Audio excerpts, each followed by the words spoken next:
Thank you for listening to this PYA webinar recast. PYA is pleased to offer this alternative way to access our thought leadership. This is a recording of a previously delivered webinar. The information is accurate as of the date of the original event. The video recording, slides, and associated material for this and all PYA webinars are available on our website at pyapc.com. This podcast is for educational purposes only. It is not intended to be used as legal advice or an official opinion. Welcome to today's webinar. PYA understands the importance of clear, relevant, timely information to the industries we serve. So we offer a variety of webinars, white papers, articles, checklists, and other tools, all for free. Thank you for joining us. Here are today's presenters. Thanks, Caitlin. I appreciate that introduction. I'm Kathy Reep with PYA, and my cohort here is Marty Ross at the Kansas City office. A little bit about why we're doing this presentation today on something that we're going to be very much emphasizing, the requirements for you to be compliant as of July 1, and also some things that you needed to be compliant with as of January of this year. We've talked price transparency over and over again. We always raise that issue. We've done numerous webinars, but in the outpatient rule of 2024, for 2024, they are totally going in and revising some of the requirements for hospitals postings, making it much more streamlined, standardizing the file format and information. I want to say making it more user-friendly, but it's never been intended to be a consumer tool when we talk about the machine-readable file. I'm going to give you a little bit of background, then we're going to be talking about what the changes are under this new rule and the enforcement. And then what I'm excited to hear is Marty is going to address the issues of compliance and complaints about non-compliance and some of the discussions that have been going on there. So let's start with the new regulatory requirements. But before I can do that, I got to remind us of where we're supposed to be the original rules. The original compliance was January 2021. This was as the result of an executive order under the Trump administration that came out in June of 2019, and then the rules themselves were published in the Federal Register for the outpatient proposed rule for calendar year 2020 with an effective date of 2021. When that rule came out, CMS was not prescriptive in terms of how we establish the file format. They really just said a single machine-readable file. Many providers used an Excel type XML spreadsheet to post their information. Others used other formats, but there was no prescribed, you will use this format. So if you go out and you look at various providers, their data, it's kind of across the board in terms of what the files look like. There was, in the original rules, there were two types of files that needed to be posted. The machine-readable file, and that included 5 types of standard charges in quotes, because I know that you don't negotiate charges, you negotiate rates. But in both the executive order and in the regulations, we're looking at the requirement to post your gross charge, your payer-specific negotiated charge. After you go through all of your payers and plans, then you identify you identify your minimum and your maximum. You post those, although they are de-identified. You don't say it was this payer, but if you're looking at a spreadsheet, you can probably figure it out. And then also, if you have a discounted cash price, you would include that in the file. Those were the requirements that we knew as of January 2021. The other, for the machine-readable file, we also have, and it continues to be in place, a requirement to post up to 300 shoppable services, 70 of them identified by CMS, and then additional 300 shoppable services, a total of 300 shoppable services as long as you provide 300 unique shoppable services. This isn't going to be, what is it going to cost me to fix a fracture? It is going to be things that people shop for, more in terms of clinic visits, lab tests, MRIs, things like that. Both the shoppable services and the machine readable file needed to be updated at least annually, and to identify the date of the last update. From now on, everything I'm going to talk about addresses only the machine readable file. The new rules, yes. Well, I want to stop you there, because just in your experience, this alternative you had to posting the consumer-friendly list of shoppable services was the price estimator tool. Right. Have hospitals gone one way or the other in terms of their preference in meeting that requirement? I think most hospitals have gone with a price estimator because they had a price estimator prior to these rules even coming into place. A price estimator is going to be something that would actually be very useful to the patient, because they're going to go in, they're actually going to put in their insurance information, more identifying information than you would ever require for the machine readable file or the shoppable services. And then it actually queries their insurance to come back with, this is how much you're going to have as an out-of-pocket liability. Makes sense that that is what the consumer is really looking for. I don't know that the machine readable file is in any way ever going to be consumer friendly. And that list of standard charges, again, how consumer friendly is it? Do I look up a gauze bandage in terms, I mean, do we shop for that? No. Okay, do I look up an MRI, or do I look up magnetic resonance imaging? How user friendly are those files really? Versus if I go in and I access my insurance company, this is my out-of-pocket liability. And we will come back to this when we talk about compliance, as well as some future legislative changes we may be looking at. Absolutely. So again, this new rule is not going to do anything to address the shoppable services or the price estimator. We are really going to focus now on the machine readable file and the changes that are required to the machine readable file. So with that, moving on. There have been a number of new requirements. You can either go into the Federal Register, which is very detailed, or I have to direct you to the GitHub site. I have actually started playing around on this and have subscribed to the discussions on GitHub. I'm going to share some of those with you today to actually show you the kinds of things people are asking as they work to become compliant with this, and some of the responses that are being posted in as well. So if you go out to the Data Dictionary GitHub repository, I've given you the link, it's actually going to walk you through all of the requirements to post your transparency information on your website. It's very extensive. We will work on this today as we kind of go through what are they looking for.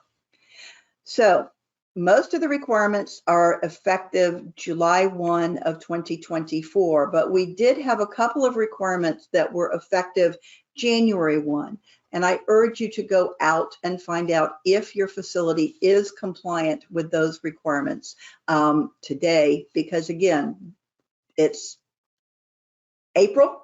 And they were effective January 1. So the first is very simple. It's that you make a good faith effort to ensure that the information in your machine readable file is truly accurate as of the date of the file that you've posted. So number one, have you made a good faith effort? This is not any sort of attestation. They just want you to make a good faith effort to be compliant. Second is that you, on the footer of your homepage, your website, you include the words price transparency, and that if you click on price transparency, it is going to take you to your machine readable file. I am sure that it's also going to take you to your shoppable services or your a price estimator, but you must use the words price transparency. It must be on your homepage. You could have it elsewhere. You could have it on a page that says financial assistance, but it's got to also be on the footer of your homepage. The other requirement as of January 1, and a lot of hospitals are compliant with this, but every once in a while we find some that are not.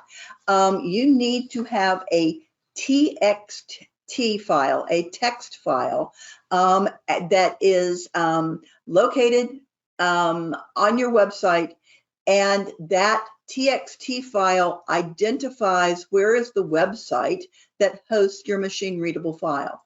The format for this TXT file is what I've given you on this slide.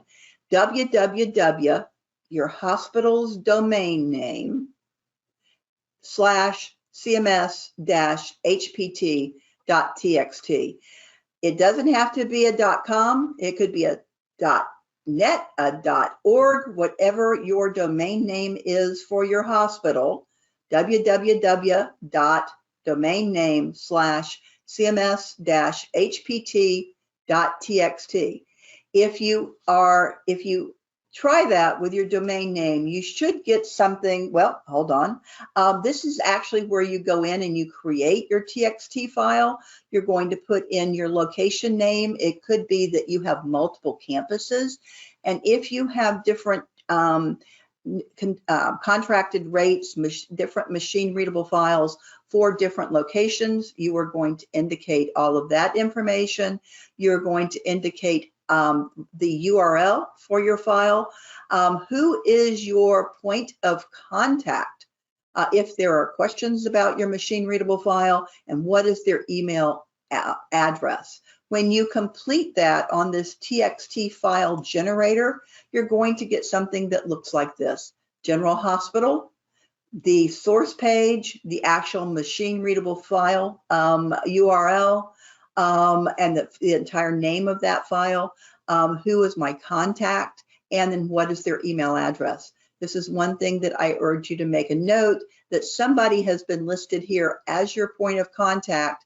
Make sure that if that person leaves, that this information is updated, because this will be a contact for, I have a question about your website. So please make sure that you do this and you monitor it to make sure that it is correct. We have heard that there are some web vendors who cannot host a TXT file. There were some complaints or some questions raised with CMS on the GitHub site about what do we do, and CMS has actually said, we're looking at it, we're going to see what we can do. We know it would be very expensive for hospitals to recreate their websites, so they're going to see what they can do for a workaround for those providers, which again gets into having that discussion with CMS if there are issues. So that is number one requirement, January 1 of this year: good faith effort, price transparency in the footer, and the TXT file. Now, and Kathy, just to be clear, that means every hospital should have gone out to that TXT generator and completed that form. Absolutely, absolutely. If you put your hospital information in, and well, I'm going to go this way. If you do this format and you get page not found, somebody in your organization needs to be looking at getting this information correct and getting it up very quickly. Again, January 1 was the requirement for this. All right, now let's talk about what we have to do by July. Lot of requirements for July 1 of this year. All of the information that you have in your machine readable file is going to be encoded. Rather than having a loose format with all of your various columns and headers that are kind of loosely aligned, as you do on an Excel spreadsheet, what you're going to be doing is using a specific defined format from CMS. They have essentially approved three formats. One is a comma separated value CSV wide format where everything goes wide versus a CSV tall format where things go up and down. Those are your two options for CSV. And then the other would be to use a JSON schema. We actually had some people post questions recently about it using a JSON-L schema. CMS has come back and has said that is not an appropriate format. So it will not, the system will not accept anything other than the CSV wide, tall, and the JSON schema. Within these formats, you're going to be encoding your hospital name, your license number, the various locations, if you have east, west, north, south, whatever it might be, and the addresses of those locations. You are also going to be encoding your standard charge information. This is going to be, let's go back to all of those items that you have in your charge master, all of your DRGs, all of your APCs, any way that you bundle services that someone might look for information at the APC level, DRG level. In some states, you're using APGs for Medicaid, so you would also be grouping that way if you have negotiated contracts at that level. For each of the items and services that you have posted, you're going to identify the location. Is this an inpatient service? Is this an outpatient? Is it both? Think about room and board charges. Those are going to be inpatient. You're going to have observation is an outpatient charge. So you're clearly going to go for each of the items in your charge master identifying location. You are also going to have to include all kinds of codes that are used to identify these various services. And before you identify, well, actually after, I'll show you the format, after you identify, here is my service, let's say observation, and observation has a revenue code, then I'm going to have to put a RC behind that to indicate that that was a revenue code. And then I'm going to also include my CPT code, and behind that I'm going to have to say that's CPT. So a lot of information before you ever get to rates, but identifying all of your various codes that you might use that could appear on a claim.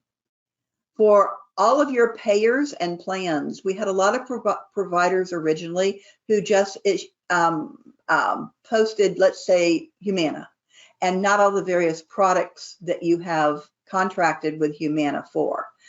So they are making it very clear that for this new format, the required July 1 formats, you have to include the individual payers and the plans. Each one are separate data elements. The only option around that is if you have a particular payer that has a number of PPO products, and you have contracted the same rates for each one, you can then just lump those together and say all PPO plans, all HMO plans, whatever it might be, if you actually have that scenario within your organization. You are then going to have to, once I've got my rate, eventually I'm over here, and with my rate that I have negotiated with that payer, I am going to have to identify, is that a flat rate? Is it a fee schedule amount? Is it a per diem? Is it a percentage? Is it some type of a formula or algorithm that needs to be identified? So I'm going to give an example of from the previous files where a particular payer would negotiate a percentage off of the charge. You're going to have to say charge, percentage. What is my percentage? 80. What is the math? So you're going to have to go through the entire calculation of identifying the way they are calculating, as well as the outcome of that calculation. Very detailed in terms of what you're going to have to do. For the algorithms, this is where there is going to be a stop loss, some type of an outlier threshold, something like that. As of in the future, you're going to have to give more detail on that, and I'll explain that momentarily. But right now, you're merely identifying that they are going to pay this amount, and it is based upon an algorithm. So before you go on, Kathy, question for you about coverage. So I'm the hospital. I operate under one MPI, but the hospital then has subsidiaries that are separate MPIs. Are the transparency requirements just applicable at the hospital, or would it also be applicable to those subsidiaries? For example, if the physician practices were owned under a separate legal entity. If the hospital bill owns the physician, then they have to be included in your file. I mean the physician practice, right? Physician practice, or the individual, yes. But then if the hospital, for example, had a JV for an ambulatory surgery center, would it need to include that? Only physicians is the way it has been identified. So if you ran an imaging center separate, for example. I have, well, if it is under a different license number and provider number, then it would not be included. Okay, thanks. Yeah, but you might get to that when we talk about what the future holds. Last but not least, for the requirements for July 1, 2024, is the requirement for you to click a button.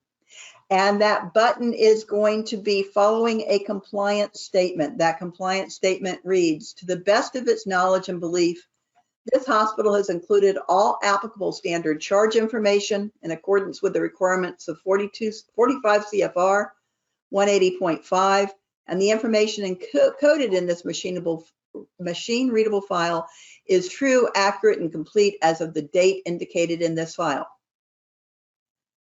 If you click false, you're not going anywhere. The file is going to go back and say, please redo. Until you can hit true, this isn't going anywhere in terms of accepting your file.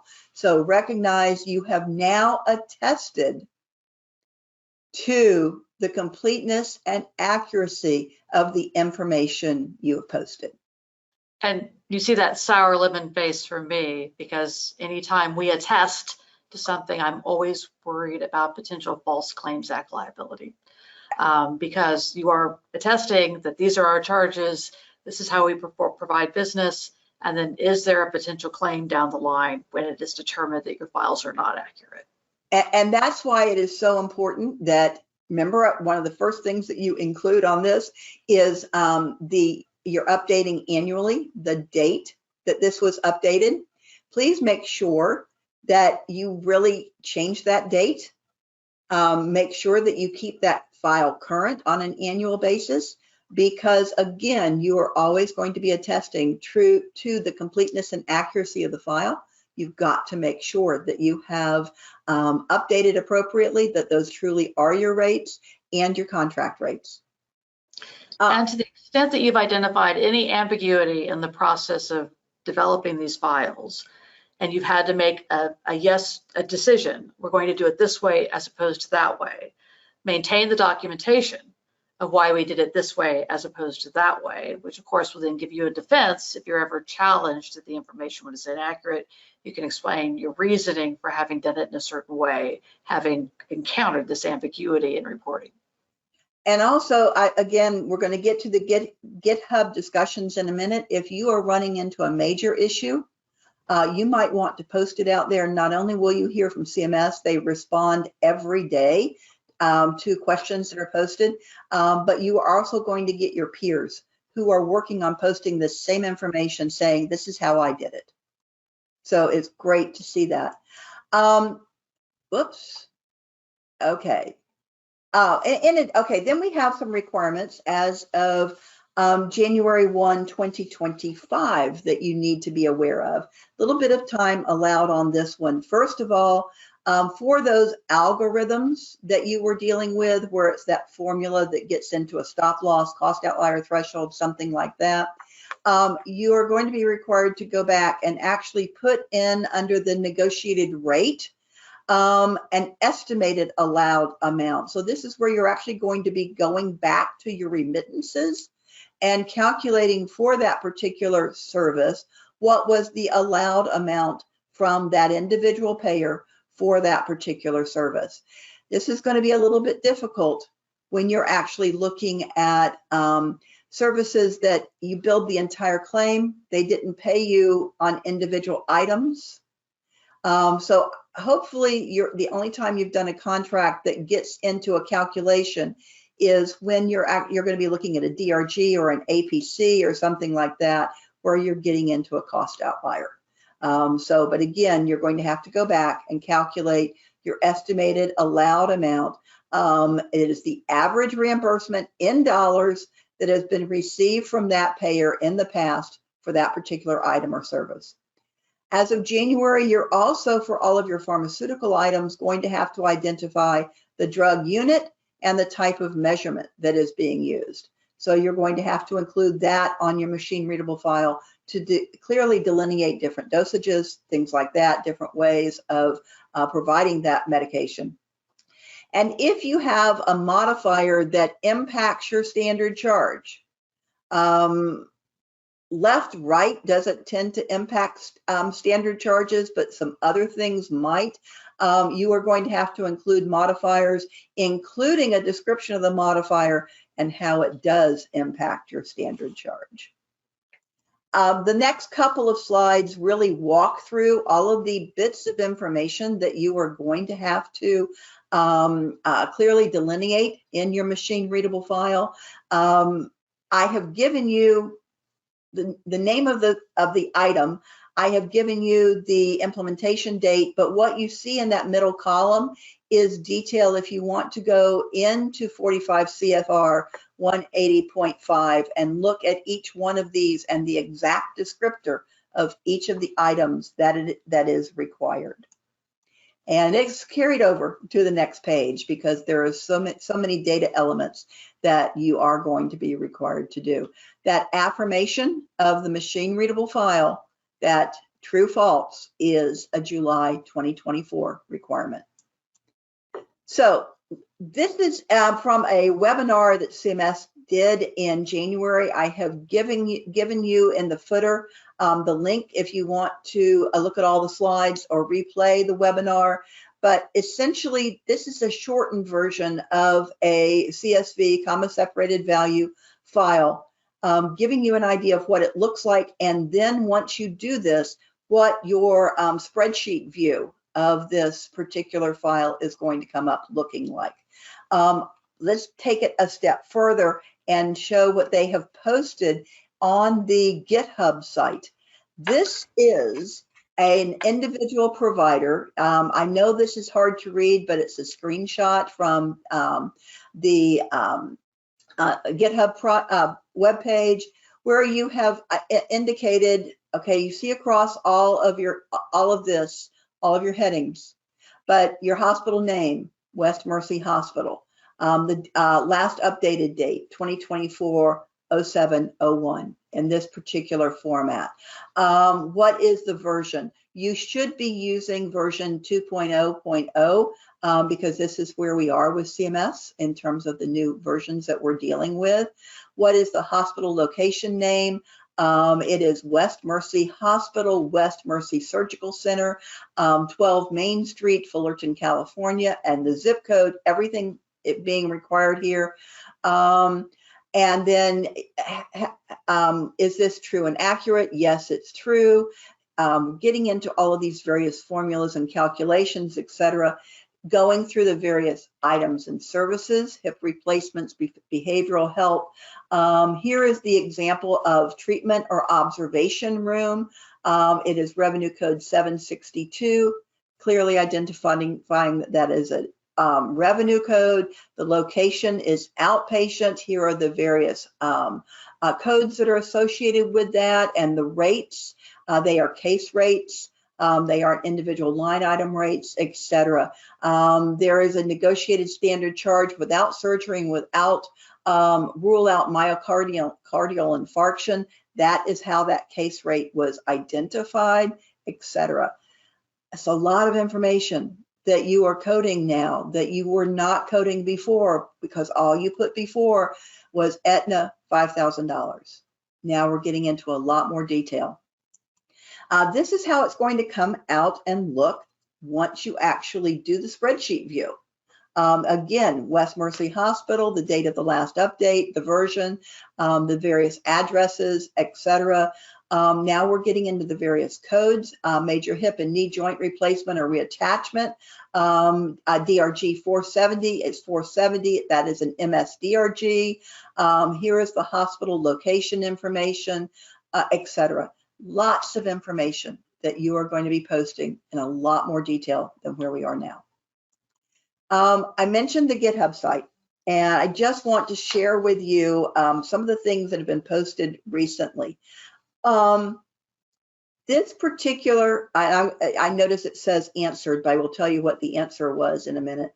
This particular individual raised the question, I have a payer contract that identifies some services such as PTCA and coronary surgery by a list of ICD-10 codes.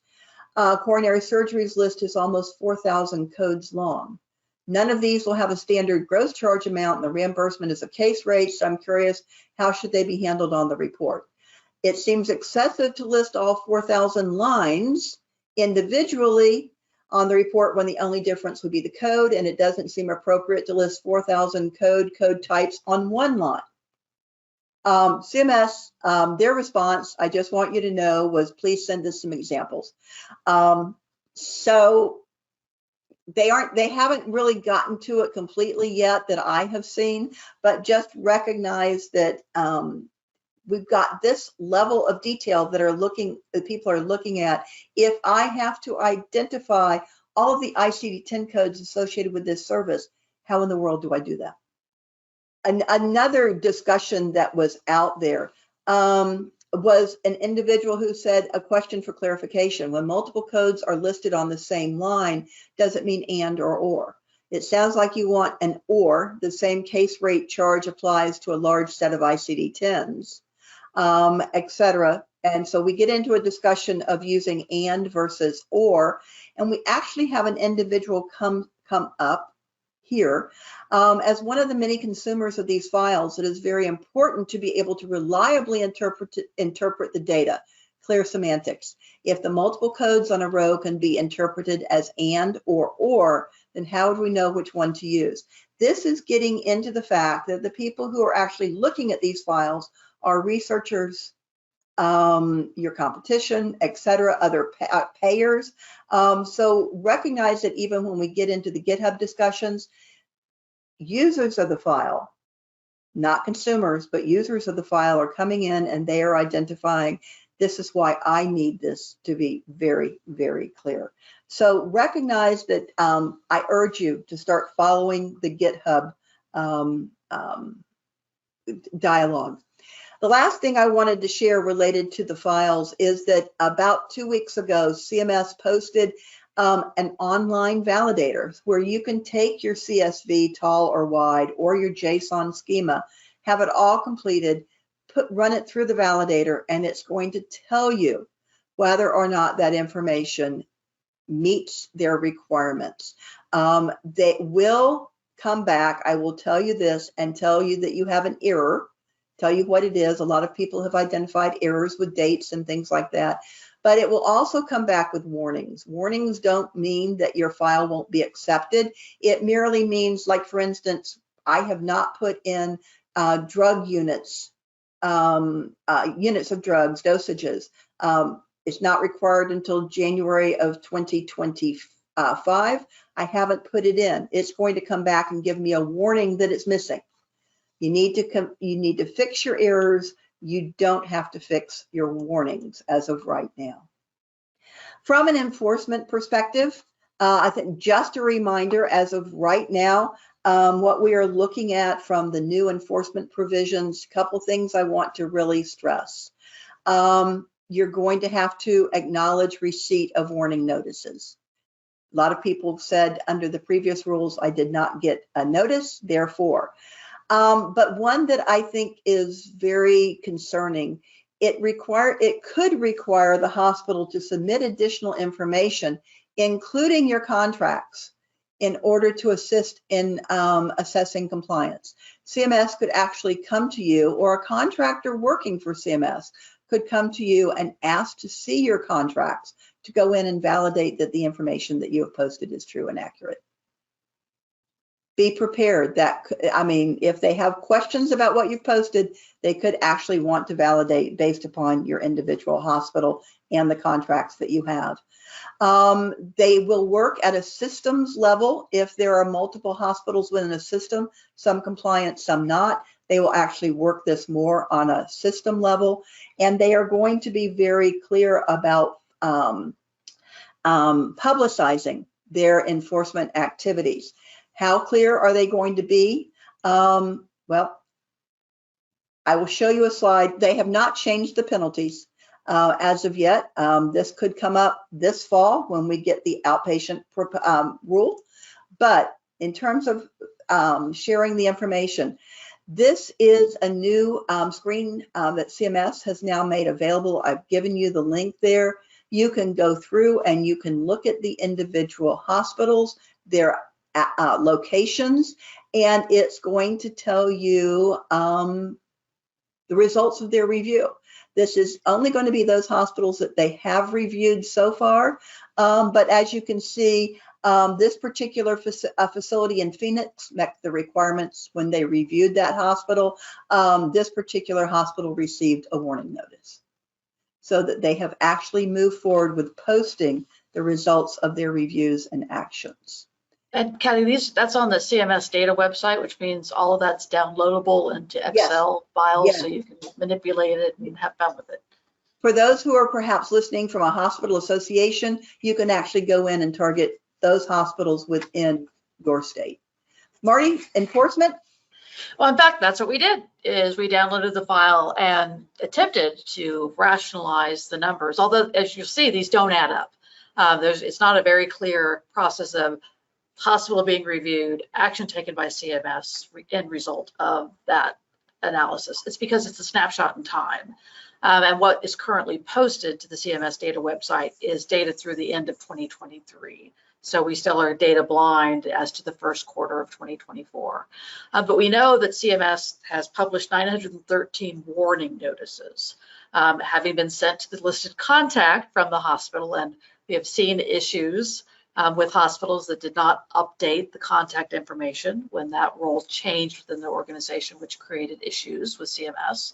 But at least 913 times CMS saw something in its review of files that it determined was non-compliant and required further action to be taken by the organization. CMS has then separately issued 478 requests for corrective action plans. So yes, there's a warning notice, but when it's a more serious violation, that there's actually a request made for a corrective action plan. So this is going to get into more of a systemic issue that they've identified in their review of files. And this may be, you haven't posted any files, you've only posted you've not posted any cash rates, for example. So larger systemic issues. 963 closure notices have been issued following the correction of deficiency. So again, you can have a warning notice and then you can have a corrective action plan. There's two different levels of CMS engagement in the enforcement process, but generally speaking, CMS has closed these out following the resolution of the deficiencies. And then in other reviews, CMS has identified 473 cases that the hospital met compliance. Again, this is not, there's over 6,000 hospitals. Clearly CMS is working its way through the system to review compliance at this point in time. And it's curious whether, again, are they aggressively pursuing enforcement currently, given the significant change we're going to see in July as to how these files are organized, and this process of actually sending your file through a review form, right? So to get it validated, that's also going to have an impact on how their compliance moves going forward. Now, there you go. Next one. We always wonder who has reached the point of non-compliance that's resulted in a civil money penalty. And these are already by regulation required to be posted on the CMS website. So you see down there the link you can follow to get to these enforcement actions. to the point that you click the link and it actually gives you the letter imposing the civil money penalty and the payment requirements. The first of these was issued in June of 22. The most recent was issued in September of 23. Of the 14 that have been imposed, 7 remain under review. So when a civil money penalty is imposed by CMS, there is a review process that kicks in automatically. Of the 14 hospitals where action has been taken, 7 have initiated that review process, challenging that decision or the imposition of the penalty by CMS. These amounts of these CMPs are running from about $57,000 up to $979,000, so a significant range in the amount of penalties imposed, and that's because it's a significant range of the type of hospital against which these have been imposed. And it is all the way from our small critical access hospitals.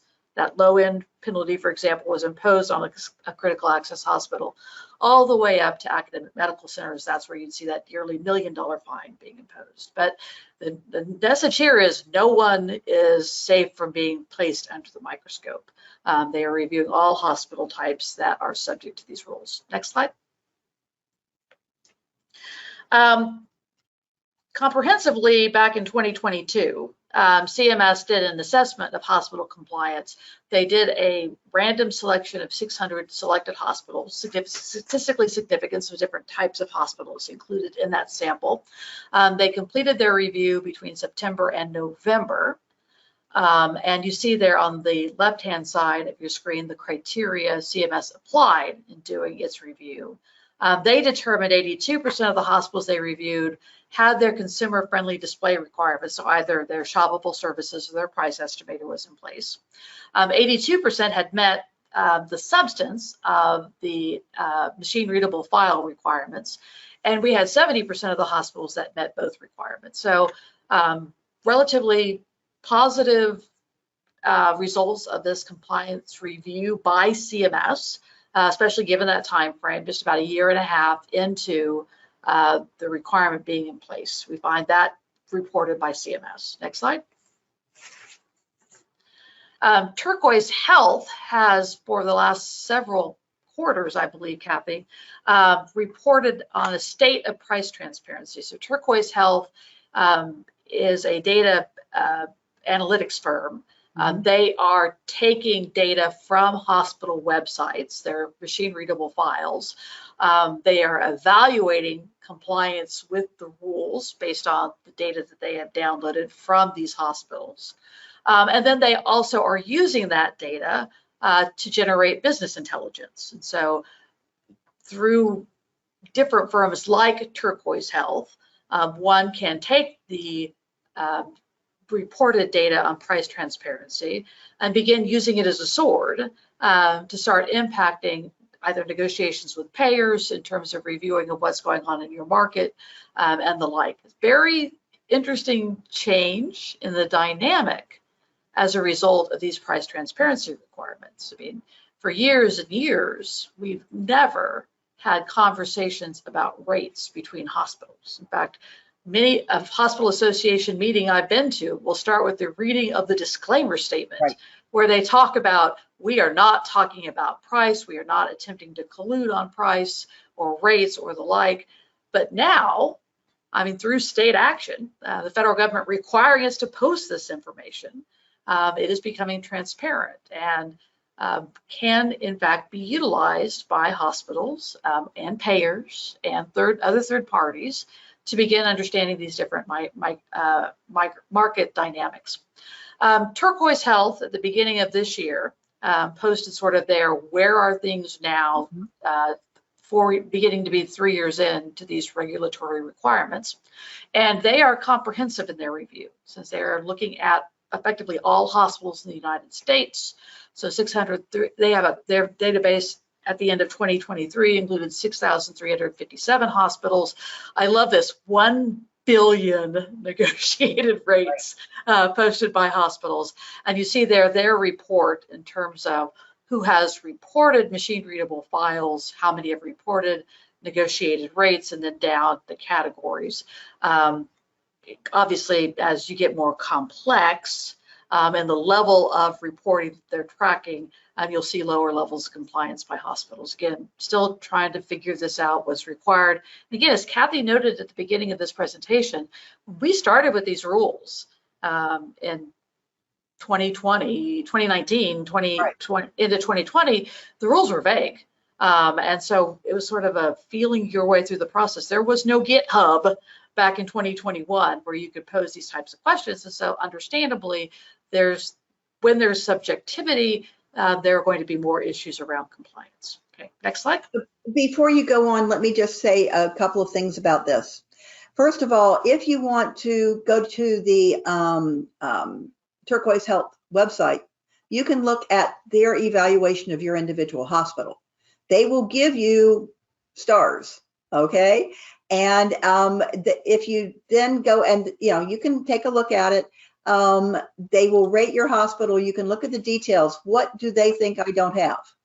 All right, what's missing? And if you're concerned that they say you don't have this, but you really do, if you just let them know, they'll reevaluate you. This is at no charge. So it's a good public website to look up individual hospitals and their compliance. So if you are concerned with what they're showing for you, I urge you to take a look. The other, I wanted to clarify that BUCAH, B-U-C-A-H, is Blue Cross, United, Cigna, Aetna, and Humana, the major payers. So have you reported rates for those organizations? The one that I want to call your attention to right below that is DRG rates.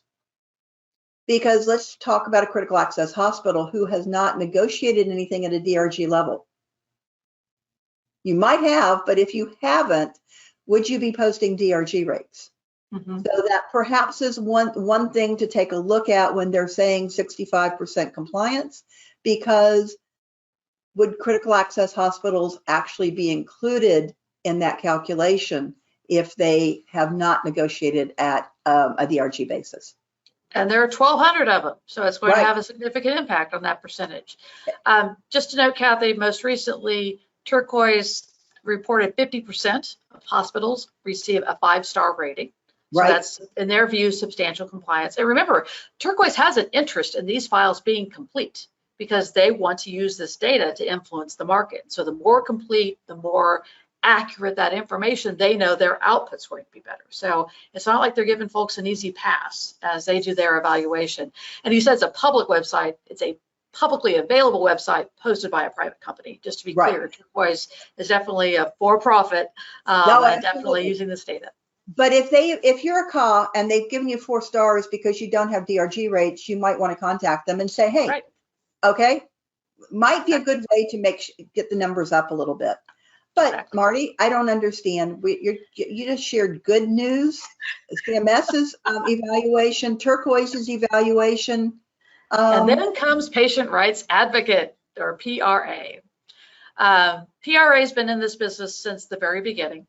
This is a public advocacy organization supported by private donations.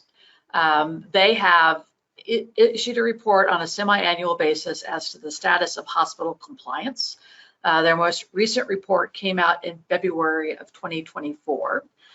They also, like CMS, have done sampling. So they're not looking at all 6,300 hospitals. They've done a sample of 2,000. And they concluded that only about 34.5% of hospitals are fully compliant with the rules. And the reason we've included that map of the United States is because when you go to PRA's website, in their compliance report, you can actually click by state and get the compliance rate by state.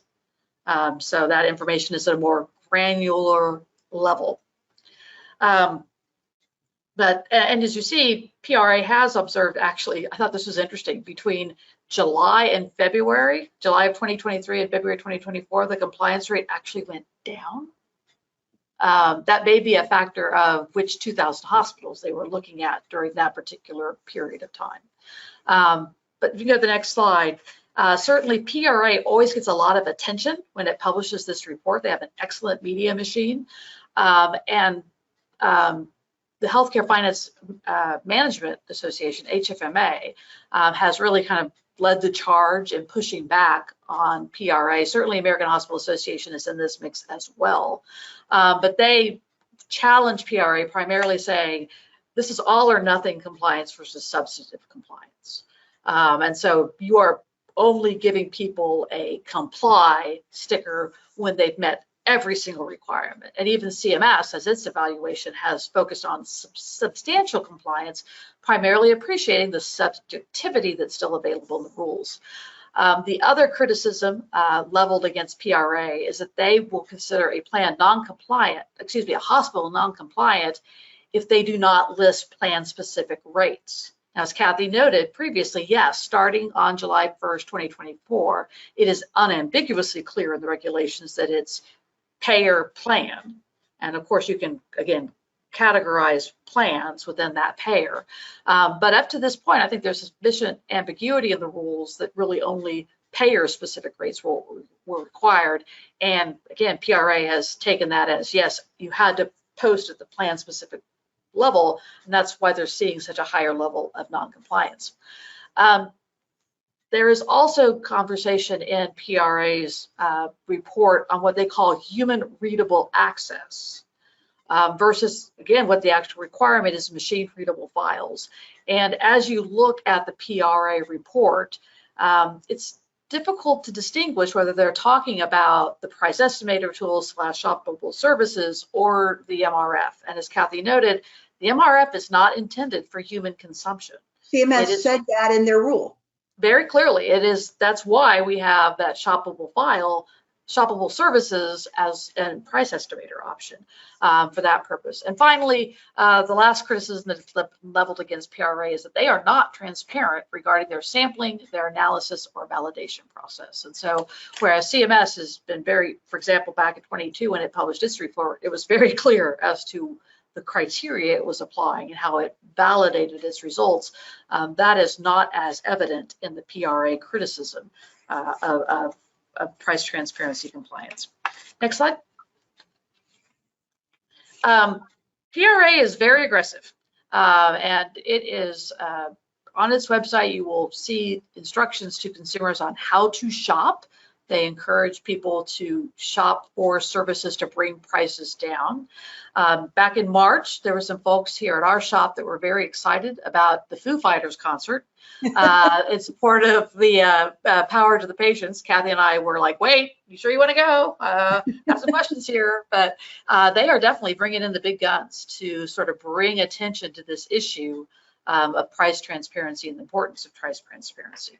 So it is definitely not to be ignored, the impact they are having on the market. And next slide, please. Importantly, because I think this is the end game, in December of last year, PRA took this a step further. They published a report on price variation. So like Turquoise using the data to look for trends, now you have PRA taking this data and saying, let's look at the variation in different rates, in different charges, in different cash price information, and they're showing within the same hospital the variation, and then even within the same state. I think you'll see more and more of this coming out of PRA because this is their attempt to influence the market by showing, why does it cost such a different price between this service and that service. And this is, again, very appealing to consumers and a story we need to understand how they're telling the story and how appropriately we respond to this story. Next slide. And on this slide, they're looking not only at your average price, but they're looking at your posted minimums and maximums. So think about that, folks. I mean, make sure that what you are posting on your mins and maxes are appropriate and accurate. And Kathy, you've talked before about the 12-lead EKG, being $12,000 versus, $9 in the same market. So it is a important, remember, as of July 1, we have to attest that the accuracy of those files. There's some work to be done behind the scenes if you've got information that's not accurately in your charges today and correcting that. Right. Let's talk about the future of price transparency. This last summer of 23, was sort of a price transparency was under the microscope in Washington, there were a number of hearings on the subject, a whole slew of legislation that had been introduced, which eventually boiled itself down to the bill known as Lower Costs, More Transparency Act, things we like, lower costs and more transparency. And this bill actually was approved by the House in December. What happened is it got over to the Senate, and then came the Consolidated Appropriations Act 2024, that legislative vehicle for avoiding government shutdown, and this got left on the cutting room floor. And so where there was an opportunity, sort of that omnibus legislation that we're used to seeing at the end of the year, there was some expectation that this would be swept into that. But in the interest of negotiation, it dropped out, and so it's still alive. It still can move forward as its own standing legislation. We just don't know where it's at, whether there's interest in moving forward. But some key provisions which we may again see resurrected in later legislation, or importantly, what will CMS do in the 2025 OPPS rule? Right. Because certainly what CMS did in 2024 was a reaction to what it was observing going on in Congress. And so this is where Congress has ended, at least the House side, on what they would like to see, beginning with providing an actual statutory basis for the regulations. Remember, this all started with an executive order, and instead providing permanence to price transparency by actually putting it into the statute. They are looking to extend the requirements to clinical laboratories, imaging service providers, and ambulatory surgery centers. That's why Kathy said, wait, there's more coming. And so there is interest there. And imaging service providers, interestingly, the way it's defined in the statute, Kathy and I went back and forth on this, but it would include a physician practice that provides in-house diagnostic tools. So they would be, though they wouldn't have to list all of their charges and rates in a price transparency tool, at least this component, what they charge for imaging services, would be included. They have many new pricing transparency requirements for pharmacy benefit managers. Obviously, that was another hot topic this year on the Hill, requiring reporting to plan sponsors about different pricing techniques, and also permitting plan fiduciaries to investigate the behaviors of PBMs in the administration of contracts.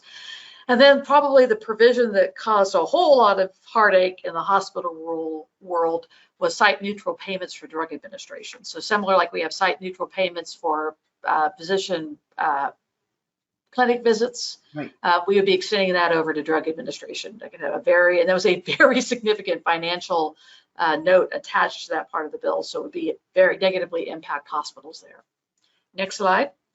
We'll finish out very quickly talking about what's going on in the states, because the states were into price transparency long before the executive order showed up, with a number of legislative solutions that continues. And because this price transparency is a very popular subject, consumers and voters like to see legislatures doing something around this front to control healthcare costs. So you are seeing a lot of adoption of requirements similar to the federal pricing transparency requirements. They are labeling non-compliance with the federal rules as an unfair trade practice. Now remember, states are limited who they can reach in price transparency on the payer side, but not on the provider side. They license providers, and so they have broader authority against to implement these types of requirements. They're going to impose additional financial penalties beyond the CMPs that are currently available. They're prohibiting non-compliant hospitals from pursuing any type of collection action against a consumer.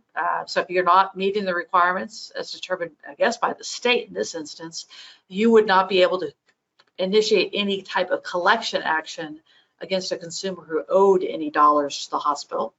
Requiring hospitals to post their own rate comparisons, such as, is your rate a percentage of the applicable Medicare rate?